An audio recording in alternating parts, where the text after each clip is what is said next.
Example consider करके बताया Li और Cl। अगर लिथियम ना होके मैं यहाँ पे सोडियम ले लूं, then things will be different। अगर सोडियम ना लेके मैं यहाँ पे पोटेशियम ले लूं तो इसको पोलराइजेशन में डिफरेंस क्रिएट होगा, कम होगा ज्यादा होगा, that we will discuss. But depending upon हमने केटाइन कौन सा लिया है, एनाइन का जो पोलराइजेशन है वो अलग अलग एक्सटेंट तक होता है। किसी के केस में ज्यादा होगा, कोई केटाइन ज्यादा पोलराइज करेगा, कोई कम पोलराइज करेगा। तो किसी भी पर्टिकुलर केटाइन की जो पावर होती है एनाइन को पोलराइज करने की, that is known as polarising power. And जो टेंडेंसी है एनाइन की to get polarised is known as polarisability. दो पॉइंट्स क्लियर? अभी वर्ड्स में कंफ्यूज नहीं होना। पोलराइजिंग पावर किसकी होती है? केटाइन की। और पोलराइजेबिलिटी किसकी होती है? एनाइन। क्लियर? तो अब ये किस फैक्टर पे डिपेंड करती है, that is important.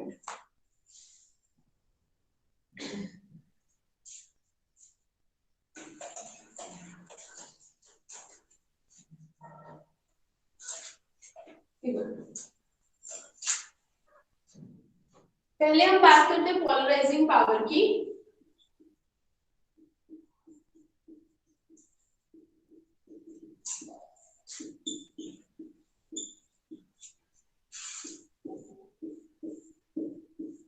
Polarising power की हम बात करें, ज्यादा पोलराइजिंग पावर किसकी? पोलराइजिंग पावर ऑब्वियसली केटाइन की।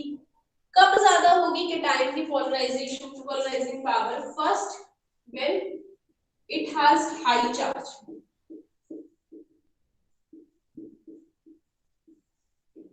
मतलब इसका चार्ज ज्यादा होना चाहिए ज्यादा पोलराइजिंग पावर के लिए। For example, power of Al3 positive is greater than Mg2 positive is greater than Na positive. Okay? जितना चार्ज ज्यादा उतनी ही पोलराइजिंग पावर ज्यादा होगी in case of cation. Clear?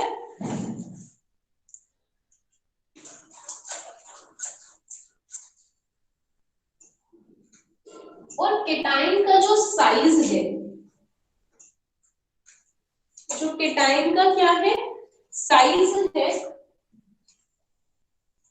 वो हमें क्या चाहिए? केटाइन का साइज हमें क्या चाहिए? स्मॉल चाहिए। केटाइन का साइज हमें क्या चाहिए? ज्यादा पोलराइज करने के लिए स्मॉल साइज चाहिए। मतलब power of lithium positive is greater than sodium positive is greater than here.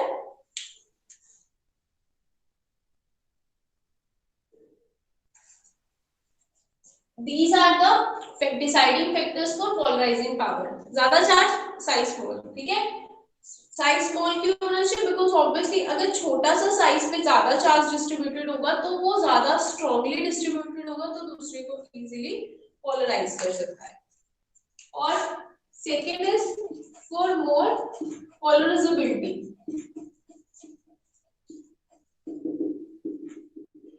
किसकी? एनाइन की। उसके लिए क्या रीजन है? Same. First is high charge होना चाहिए। मतलब अगर एग्जांपल देखें, O2 नेगेटिव की जो पोलराइजेबिलिटी है वो ग्रेटर होगी Cl नेगेटिव से। ठीक है? तो मतलब चार्ज अगर हम डिस्कस करें तो जिसका चार्ज ज्यादा उसकी पोलराइजेबिलिटी ज्यादा होगी। Second is size. साइज क्या होना चाहिए? लार्ज होना चाहिए। ठीक है? अब ये चीज याद रखना, यहाँ पे ना हम बहुत सारी, इस टॉपिक में हम बहुत सारी चीजें डिस्कस करेंगे कि polarising power, polarisability, covalent character, ionic character. तो इसलिए कंफ्यूज नहीं होना। अभी तक मैं आपको जो भी फैक्टर्स ये आपको बोर्ड पे लिखे हुए दिख रहे हैं, all these factors are for more polarisation. ये सारे के सारे फैक्टर्स किस डायरेक्ट करते हैं? Towards more polarisation. ठीक है? तो इसमें क्या याद रखना है आपको? चार्ज तो हाई होना चाहिए, इधर इट बी केटाइन और एनाइन। साइज केटाइन का तो स्मॉल होना चाहिए और एनाइन का साइज लार्ज होना चाहिए for better polarisation. Clear? So these are the factors जिसपे हम पोलराइजिंग पावर को डिस्कस करते हैं। एक और फैक्टर है वो डिस्कस करके फिर वो लुईस, क्योंकि क्लास है उनकी 2:30 तक की लगी है, बिकॉज रिकॉर्ड ये 2:30 तक की हो सकती है, आपको रिकॉर्डेड क्लास मिल जाएगी। तो एक दो स्टूडेंट्स हैं जो आज ज्वाइन नहीं करते, ठीक है, तो इसको पहले ये टॉपिक यहीं पे है, बस इसके बाद एक और टॉपिक है वो चलो उसको भी हम नेक्स्ट लेक्चर में डिस्कस कर लेते हैं।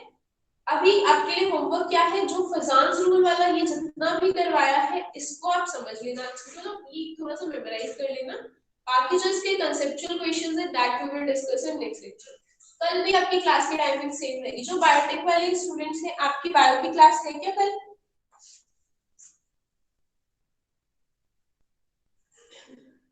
जो आपकी बायोटेक की क्लास लगती है, जो साक्षी मैम लेते हैं, वो है आपकी क्लास कल?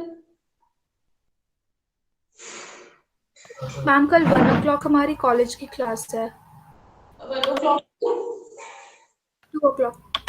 2 o'clock देन शुभांगी आपकी क्लास होती है 3 o'clock कल भी है?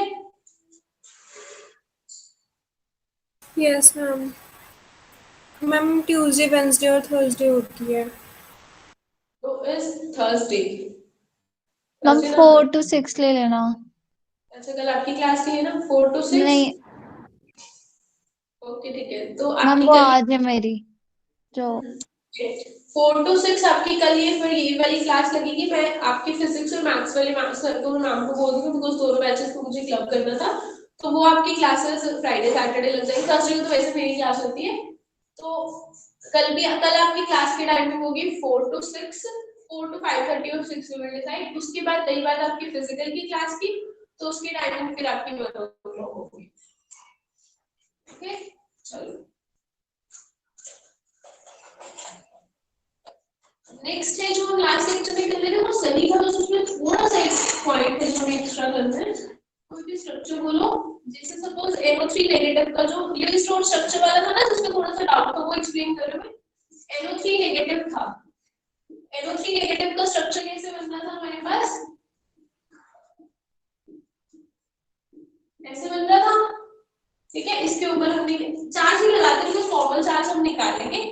रही बात कोऑर्डिनेट बॉन्ड्स की, तो देखो कोऑर्डिनेट बॉन्ड्स का सीन ये है कि जब ये स्ट्रक्चर, जब लुईस वाला कंसेप्ट, लुईस स्टोन स्ट्रक्चर का कंसेप्ट इंट्रोड्यूस किया गया था, सो तब तक हमारे पास क्या था, कोई भी वो नहीं था, लाइक तब तक हमारे पास ये चीज डिस्कवर की गई थी कि कोऑर्डिनेट बॉन्ड भी बनते हैं। बस ऐसा था कि नाइट्रोजन है, एक ऑक्सीजन के साथ उसका डबल बॉन्ड है, दो ऑक्सीजन के साथ उसका सिंगल बॉन्ड है। फॉर्मल चार्ज कैसे कैलकुलेट करना है वो देखो। ऑन ऑक्सीजन 1 क्या था formula, valence electron 6 minus bond pair of electrons, bond pair में कितने हैं, half of 2 minus lone pair of electrons 6, ठीक है। तो कितना आ जाएगा इसका चार्ज 1। O3 के लिए भी सेम ही आ जाएगा,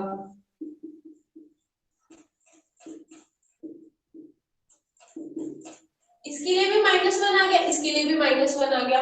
O2 के लिए निकालो, that will be 6 minus 1/2 of 4 minus 4,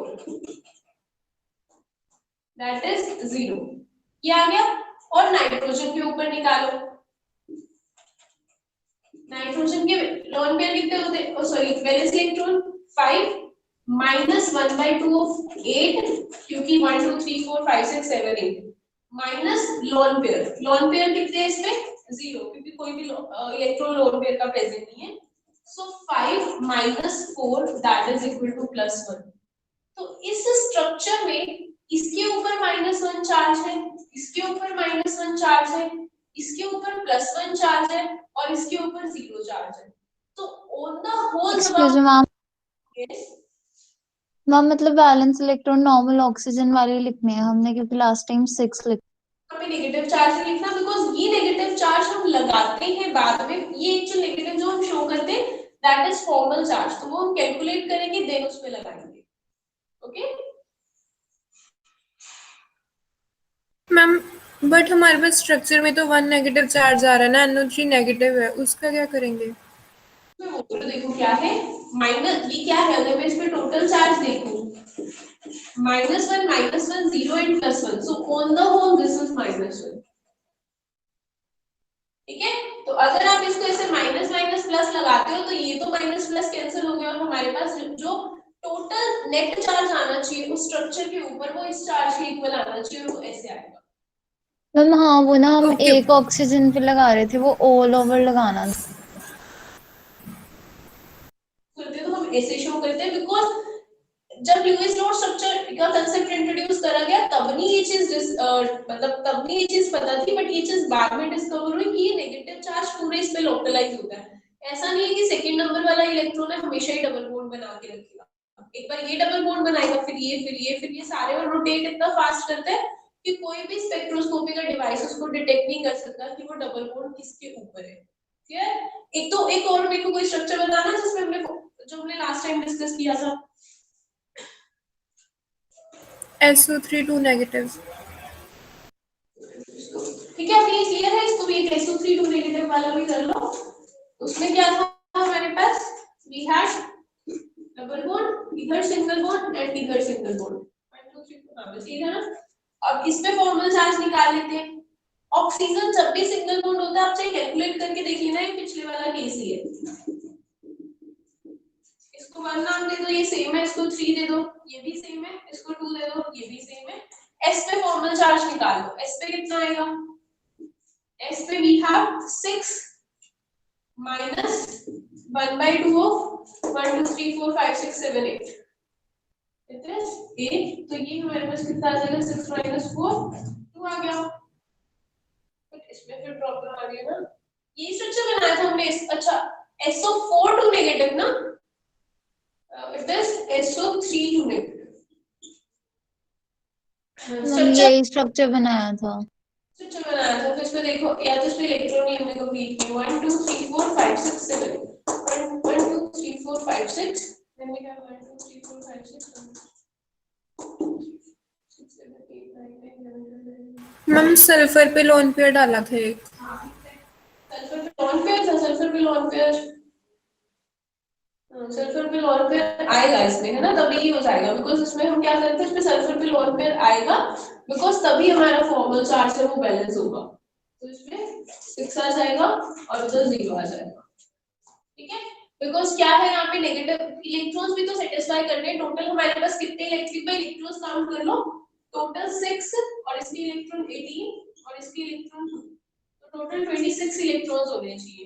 1 2 3 4 5 6 7 8 9 10 11 12 13 14 15 16 17 18 19 20 and 26, ये तभी सेटिस्फाई करेगा जब इसमें भी एक लोन पेयर होगा, तो उससे इसका फॉर्मल चार्ज कितना आ जाएगा 0, और इसका -1 इसका -1 और इसका भी 0, तो on the whole the charge will be -2।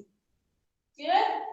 Ma'am और हम मैक्सिमम कोवेलेंसी नहीं कर सकते इस स्ट्रक्चर में, जैसे हम बोल रहे थे कि सेंट्रल एटम की मैक्सिमम कोवेलेंसी होनी चाहिए, तो हम डबल बॉन्ड कर देते हैं। आप ऐसे कर दो, यस मैम। तो जो हमारे पास स्ट्रक्चर है ना that is of SO3 2 negative, अगर आप सिर्फ SO3 लेते हो, गैसियस सल्फर ट्राइऑक्साइड लेते हो तो ये स्ट्रक्चर होता है, बट ये नेगेटिव चार्ज को भी सेटिस्फाई करता है बिकॉज ऑन द होल जो फॉर्मल चार्ज है इस पे वो 2 नेगेटिव आना चाहिए, तो सारी कंडीशंस को सेटिस्फाई करने के लिए यही रहता है, ये ऐसे ही। Okay ma'am. तो कोवेलेंसी की, तो जब हम कोवेलेंसी काउंट करते हैं, like suppose if you count the covalency of this sulfur, then it will be 1 2 3 4 and 5 6, आप उसमें लोन पेयर को भी काउंट करते हो, दैट टू इंडिविजुअली काउंट करते हो तो इसको 2 काउंट करेंगे। Okay okay ma'am. और कोई है स्ट्रक्चर जिसमें डाउट था, जो वो है मेरे पास एक्चुअली वो नहीं है नोटबुक जिसमें लास्ट टाइम स्ट्रक्चर से, तो कोई और स्ट्रक्चर था या हो गए सारे बाकी, या फिर आप ऐसे करना स्ट्रक्चर्स इनमें वो निकाल के देखना, जो अगर आपका सेटिस्फाई पता चल जाएगा कि ऑन द होल जो ओवरऑल है उस पे सेटिस्फाई कर रहे हैं या नहीं, नहीं करेगा तो फिर आप मेरे से पूछ लेना, then I will discuss. Okay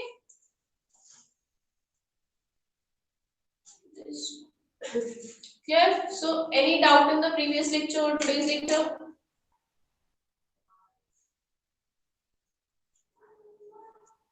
no ma'am. That will be all. अभी आपकी क्लास होगी 4 o'clock, ठीक है। सो बाकी जो बायोटेक वाले हैं आपकी क्लास होगी कल 4 to 6, okay. So that will be all.